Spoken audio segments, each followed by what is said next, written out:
Welcome to VM Rayalaseema mother food blogs. మన ఛానల్ని ఆదరించే ప్రతి ఒక్కరికి నా హృదయపూర్వక నమస్కారములు. అలాగే మన ఛానల్ని కొత్తగా చూసే వాళ్ళైతే తప్పకుండా సబ్స్క్రైబ్ చేసుకోండి. అలాగే పక్కనే ఉన్న బెల్ ఐకాన్ని ప్రెస్ చేయడం అస్సలు మర్చిపోవద్దు. ఆ బెల్ ఐకాన్ని ప్రెస్ చేస్తేనే మన ఛానల్లోని టేస్టీ రెసిపీస్ అన్నీ కూడా మీకు నోటిఫికేషన్ రూపంలో వస్తాయి. కాబట్టి నచ్చితే లైక్ చేయండి, షేర్ చేయండి. ఇవాళ మేము చాలా టేస్టీ అండ్ యమ్మీ పాలపూరి స్వీట్ చేస్తున్నాము. ఇది 100 ఏళ్ల నాటి ట్రెడిషనల్ రెసిపీ అండి. ఈ స్వీట్ని దాదాపుగా అందరూ మర్చిపోయారు. ఇప్పుడు అందరూ చేసుకుంటున్న పాలపూరీలకి ఈ పూరీలకి ఎక్కడా కూడా పొంతనే లేదు. అతిశయోక్తి అనుకోకపోతే ఒక మాట చెప్తాను. అమృతం ఎలా ఉంటుందో ఏమో తెలియదు, కానీ ఈ పాలపూరి స్వీట్ తింటుంటే అమృతం ఇలాగే ఉంటుందేమో అనిపిస్తుంది. ఇంకా పిల్లలు అయితే తిన్న కొద్దీ తినాలనిపిస్తుంది అని ఇంకా కావాలి అని అడిగి మరీ తినేస్తారు. అంత బాగుంటుందండి. వీటిని పూర్వం ఏదైనా పండగలప్పుడు కానీ స్పెషల్ అకేషన్స్లో కానీ చేసుకొని ఎంజాయ్ చేసేవాళ్ళు. మరి ఈ టేస్టీ అండ్ డెలిషియస్ స్వీట్ రెసిపీని చివరి వరకు మిస్ అవ్వకుండా చూసి మీరు ట్రై చేయండి. పర్ఫెక్ట్గా చాలా టేస్టీగా చేసేస్తారు. ఇది తిన్నాక ఇంకెప్పుడైనా ఇంట్లో స్వీట్ తినాలనిపించినప్పుడల్లా ఇదే చేసుకోవాలనిపించేంత ఫేవరెట్ రెసిపీ అవుతుంది. ప్రాసెస్ చూద్దాం. ముందుగా ఒక బౌల్లో 1 కప్పు గోధుమ పిండి, 1 చిటికెడు సాల్ట్, 1 స్పూన్ పంచదార, 2 స్పూన్లు ఆయిల్ వేసి బాగా పిండిని రబ్ చేస్తూ కలుపుకోవాలి. ఇలా పిండిని ఎంత బాగా రబ్ చేస్తూ కలుపుకుంటే పూరి అంత స్మూత్గా వస్తుంది. ఈ విధంగా పిండిని బాగా మిక్స్ చేసుకొని ఇందులోనే తగినన్ని నీళ్ళని కొన్నిగా వేస్తూ సాఫ్ట్ పిండి ముద్దలాగా కలుపుకోవాలి. చూడండి, ఇలా బాగా ప్రెస్ చేస్తూ కలుపుకోవాలి. ఇలా స్మూత్ పిండి ముద్దలాగా కలుపుకొని దీనిపైన కొద్దిగా ఆయిల్ అప్లై చేసి ఒక బాక్స్లో పెట్టేసి మూత పెట్టి ఒక 10-15 నిమిషాల పాటు నాననివ్వాలి. ఈలోపు స్టవ్ మీద ఒక బౌల్లో 3/4 లీటర్ ఫుల్ ఫ్యాట్ మిల్క్ వేసి బాయిల్ చేసుకోవాలి. ఇలా చిక్కటి పాలు అయితేనే ఈ రెసిపీకి చాలా టేస్టీగా ఉంటాయండి.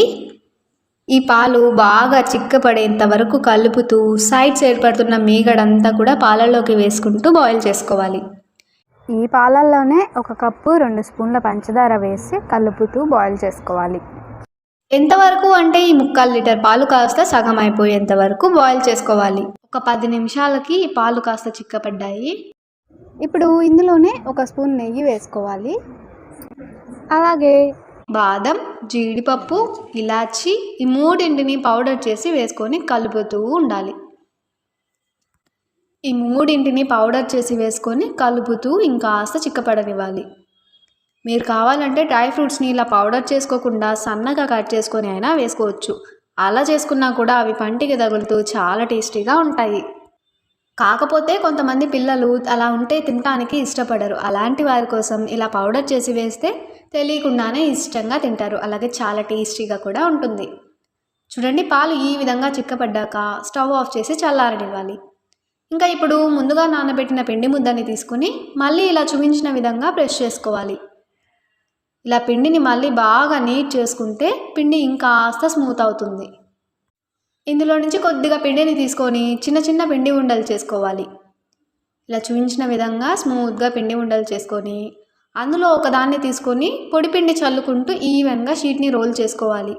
ఈ షీట్ని మరీ మందంగా కాకుండా మరీ పతలాగా కాకుండా ఇలా ఈ సైజ్ మందంలో షీట్ని రోల్ చేసుకొని ఏదైనా రౌండ్గా ఉన్న ఒక కట్టర్తో కానీ లేదా ఇలా ఒక మూతతో కానీ కట్ చేసుకోవాలి. ఇలా కట్ చేసుకున్న షీట్స్ అన్నిటినీ కూడా ఒక ప్లేట్లో వేసుకోవాలి.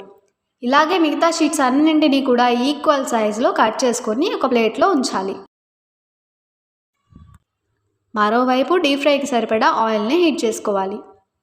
పూరీలకి ఎప్పుడైనా ఆయిల్ అనేది సలసల మరుగుతూ ఉండాలి అండి. అప్పుడే మనకి పూరీలు పర్ఫెక్ట్గా పొంగి స్మూత్గా వస్తాయి.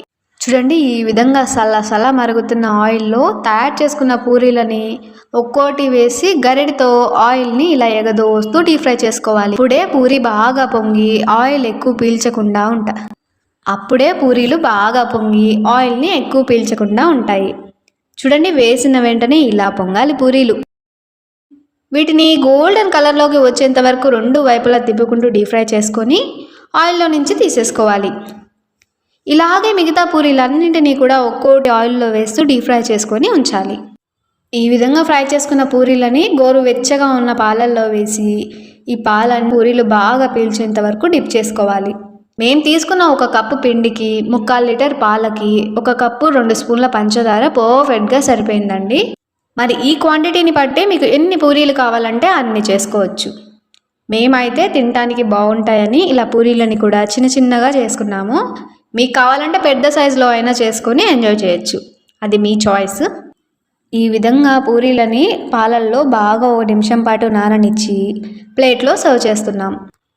ఇదే విధంగా మిగతా పూరీలన్నింటినీ కూడా పాలల్లో డిప్ చేసి ఒక ప్లేట్లో వేసాము. వీటిపైన కొన్ని డ్రై ఫ్రూట్స్ పలుకులతో గార్నిష్ చేసి అలాగే కొద్దిగా పాలని కూడా స్ప్రెడ్ చేసాము. వీటిపైన మళ్ళీ పాలని స్ప్రెడ్ చేసుకొని సర్వ్ చేసుకోవడం వల్ల వీటి టేస్ట్ అనేది చాలా బాగుంటుందండి. ఈ విధంగా చేసుకున్న పాలపూరీలని ఒక్కోటి తింటుంటే ఆ మజా మహా గొప్పగా ఉంది. నిజంగా చాలా టేస్టీగా ఉన్నాయండి.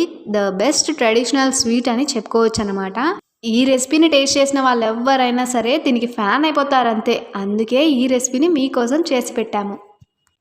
మీరు ట్రై చేశాక మీకు ఏమైనా డౌట్ ఉంటే కామెంట్ రూపంలో పెట్టండి, ఖచ్చితంగా రిప్లై ఇస్తాము. కొత్తగా మన ఛానల్ని చూసే వాళ్ళైతే సబ్స్క్రైబ్ చేసి పక్కనే ఉన్న బెల్ సింబల్ని క్లిక్ చేయండి. మేము పెట్టే ప్రతి వీడియో మీకు నోటిఫికేషన్ రూపంలో వస్తుంది. అలాగే మీకు తెలిసిన వారికి షేర్ చేయండి. మీరిచ్చే లైక్స్, షేర్స్, వ్యూసే మాకు సపోర్ట్. అలాగే రెసిపీని చివరి వరకు చూసిన ప్రతి ఒక్కరికి కూడా నా హృదయపూర్వక ధన్యవాదాలు.